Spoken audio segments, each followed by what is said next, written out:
KBTC, a viewer-supported community service of Bates Technical College.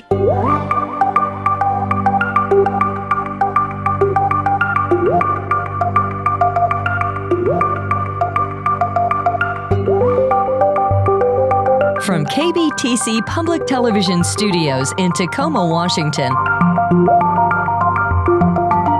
Welcome to the Steve on the Street podcast, a closer look behind the headlines as public policy and current affairs impact the real lives of real people.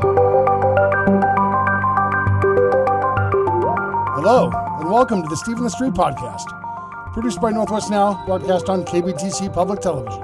I'm your host of the podcast, reporter and photojournalist Steve Kiggins. Spring equinox is less than a week away. Our clocks have already lurched ahead an hour for daylight saving time. Sunshine Week also begins next week, a national initiative celebrating our right to access public information. Public records help us keep our government and local officials transparent and accountable, granting us the tools to monitor and scrutinize the agencies and institutions which serve us. The Washington Coalition for Open Government advocates for the public's right to access that public information, but the coalition warns the Public Records Act is being repeatedly undermined by no less than our state lawmakers claiming legislative privilege to exempt certain records from public disclosure. What began as a mere 10 exemptions when the Public Records Act was passed in the 1970s has grown to hundreds in modern times, but clearly, access to public records is key to helping us understand what's happening in our communities. And for one local architect, a journey seeking answers surrounding police response to the 2020 protests in Seattle has developed into a relentless pursuit for the truth. Next on the podcast, take a listen to his story covered on Northwest Now. The timely production of public records is essential for a functioning democracy. Glen Stellmacher isn't just an architect, he's an eyewitness to historic protests in Seattle back in 2020. The experience forged his focus into a new title, investigative journalist. Some of these stories have never been disclosed before. Today his work is published on his website, Hard Pressed. He's got bylines at online news outlet Prism and has been locally published in Real Change. It all began when he submitted a public records request to Seattle Police Department seeking answers surrounding officers' use of force and chemical agents. The questions just kept on coming, and fast forward 5 years later, and now I'm a freelance investigative reporter. Public records played a large role in Stellmacher's report in Real Change covering SPD's use of aerial surveillance during 2020 protests. A portion of the report describes when the King County Sheriff's Office Air Support Unit assisted SPD apprehending someone accused of assaulting officers making an arrest. But Stellmacher questions the efficacy of SPD relying on aerial video in the case. What is unclear is if this technology actually pinpointed the right individual. What we found was that the individual who was arrested was later released and not charged with any crime. But access to public records isn't always as easy as requesting them. Stellmacher recently settled with the city of Seattle over access to text messages he says the department failed to disclose related to 2020 protests. The Seattle Times announced in January it's also suing SPD, alleging Public Records Act violations. For Stellmacher, digging for the truth about how Seattle polices the public will be revealed one public record at a time, but he says the truth should come out a lot faster. We should not have to be waiting this long for answers to critical questions. In Seattle, Steve Kiggins, Northwest Now. Stellmacher has been chasing answers to his questions for half a decade, and his pursuit continues. The story you just heard is just a slice into his work. My conversation with Stellmacher was fascinating, and his extended interview, it's next on the podcast. If you can start, I guess, from the beginning of time, kidding, begin kind of to describe, if you could please, how it is you made a shift from a previous career into journalism, or if journalism had already kind of been a long-standing component in your world. Yeah, thanks, Steve. So I'm previously was a licensed architect. I'm still a licensed architect in Washington State. And my career in reporting really was born in 2020. especially kind of during the 2020 protests, the Black Lives Matter protests, immediately following the murder of George Floyd by Minneapolis police. So, I joined thousands of people in Seattle, downtown at Westlake, on that, I think it was Saturday, May 30th, 2020. And, you know, what I saw was an extraordinary, use of violence, an extraordinary use of munitions, extraordinary use of different chemical agents. And at the time, I was kind of taken aback by the level of violence. At the time, I was also a practicing architect and also interested in fairly certain that the city of Seattle had violated environmental laws by releasing tons of chemical agents into the city's stormwater system. So I made one public records request to the city of Seattle, to the Seattle Police Department, asking how many munitions were used during the 2020 protests and what type of weapons were used and what kind of chemicals there were. And the response to that request was lacking and incomplete and led to a series of more questions and more public records requests. And eventually the questions just kept on coming. And fast forward 5 years later, and now I'm a freelance investigative reporter, almost exclusively focused on the Seattle Police Department. Fascinating component to that. You talk about these questions that continue to build. It seems like the specific question you sought answered continues. It's not just the PDRs continue, but you are still waiting, I believe, to finally answer that final question about what happened in 2020 today. Absolutely. Absolutely. I mean, we're sitting here 5 years, almost 5 years later, after one of the largest protest movements in the nation's history, and we still have unanswered questions about the conduct of the Seattle Police Department, and we still are learning about the specifics of how the Seattle Police Department conducted themselves and coordinated with other law enforcement agencies in responding to those 2020 protests. So, I mean, you just even the specifics about what types of weapons were used, how many of them were used, is still a live and open discussion. I mean, the city of Seattle filed in federal court uh, numbers about their use of force during the 2020 protests. Those numbers are not necessarily congruent with the numbers that the Seattle Police Department released to me as a reporter with a public records request. So almost 5 years later, we're still trying to uncover exactly what happened during 2020. And along that way, and we'll get back to that, but along that way, with the trove of records you've received, you've been able to develop clearly a number of other kind of storylines or I suppose, narratives that describe other issues in direct connection, considering you've been taking your battles not just with the filing of public records requests with Seattle Police Department, but taking them to court Yeah. for particular reasons. What can you tell us about your frustrations that lead to the level that you have to sue? Yeah. I mean, I think that the timely production of public records is essential for a functioning democracy. And when a department, when the Seattle Police Department acts to restrict information that's released to the public or delay information that's released to the public or flat out deny information that's released to the public. Um, those are really attacks on the public's right to know and attacks on democracy itself.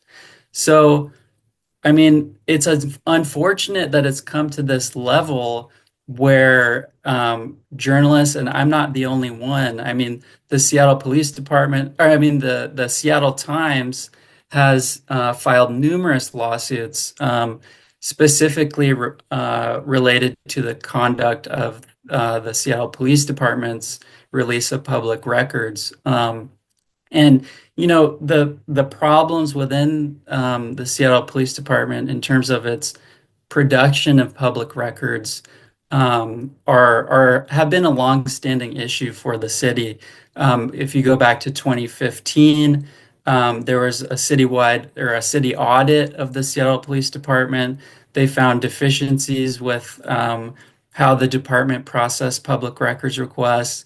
If you fast forward to 2020, the Seattle Police Department circulated an internal memo that showed that they were at legal risk for how they process public records requests. Um, and in my case, I filed numerous public records requests, and in some of these instances, and I can talk about the current litigation right now. In some of these instances, I filed public records requests, and the Seattle Police Department closed my request without providing any records whatsoever. And it was up to me to initiate an appeal to that request initially. Once I submitted an appeal to that request, and we can look at one request in particular, the Seattle Police Department internally found that their public records disclosure officer had actually lied to me during the request and said that the department was looking for records. In reality, that records officer was not looking for records without providing any. After I filed an appeal, their internal legal department found that their process was absolutely deficient and uh, subsequently found more records, provided those records to me, but the records that were provided still revealed clear gaps in these were specifically text messages. So when you can identify clear gaps in records that are provided to you, and you've exhausted all of the administrative options for appealing a request, your only other option is litigation. And it's not something I want to do. It's not a cheap thing to do, but it's the only option on the table for journalists and for individuals who are interested in, accountability and interested in open records. The public disclosure of records is clearly defined by state law. Um, I wonder if the question is, I guess maybe in some circumstances, certainly not all, is it, do you think the reality is, or could be, that these offices that are tasked with fulfilling these records requests are even capable due to the number that they receive? And even so, does that even matter? Yeah. Well, I mean, I think it's a good question. You referenced the number of requests that are submitted, and the Seattle Police Department, far and above receives the most number of requests of any other city of Seattle department. And it's important to understand why the Seattle Police Department receives so many requests. No other city department is legally allowed to kill someone on the job. No other city department is legally allowed to covertly or clandestinely infiltrate a political movement as part of their official department operations. No other city agency is allowed to release chemical agents or chemical weapons, within the streets of Seattle. So with those extraordinary powers that the government, that the citizens have provided the Seattle Police Department, comes an extraordinary expectation of scrutiny for those powers as well. And, that's why the Seattle Police Department receives so many public records requests. You know, I believe they're in the thousands of records requests a year, possibly maybe 5,000 plus, something like that. And it's no small feat to process, that volume of requests, and that the processing of those requests requires serious resources and serious commitments by the city of Seattle and the Seattle Police Department. Um, yeah, Clearly, their obligation, yeah, no, exactly. no I matter mean, the number of requests or the difficulty of providing them. The law yeah, I mean, specifically declares their their responsibility to follow. Period. exactly. I mean, Washington state law is very clear. The public has a right to this information, and the public has a right to prompt service to provide that information, regardless of the volume of requests. Let's talk a little bit about a component in your investigations. Uh, this revealing of surveillance that you've reported, I think specifically with the coordination between Seattle Police and the King County Sheriff's Office. When you were going through all of this material, you weren't likely not, specifically, I'm looking to find X, but here kind of X reveals itself to you. What can you kind of walk me through kind of the moments that you're sifting through this information and realizing what they're telling you about what the official word is from the Seattle Police Department and what they're describing their tactics in terms of surveillance don't match up with what you're seeing on these records. What did you reveal? And talk a bit about your reporting on that surveillance issue. Yeah, thanks.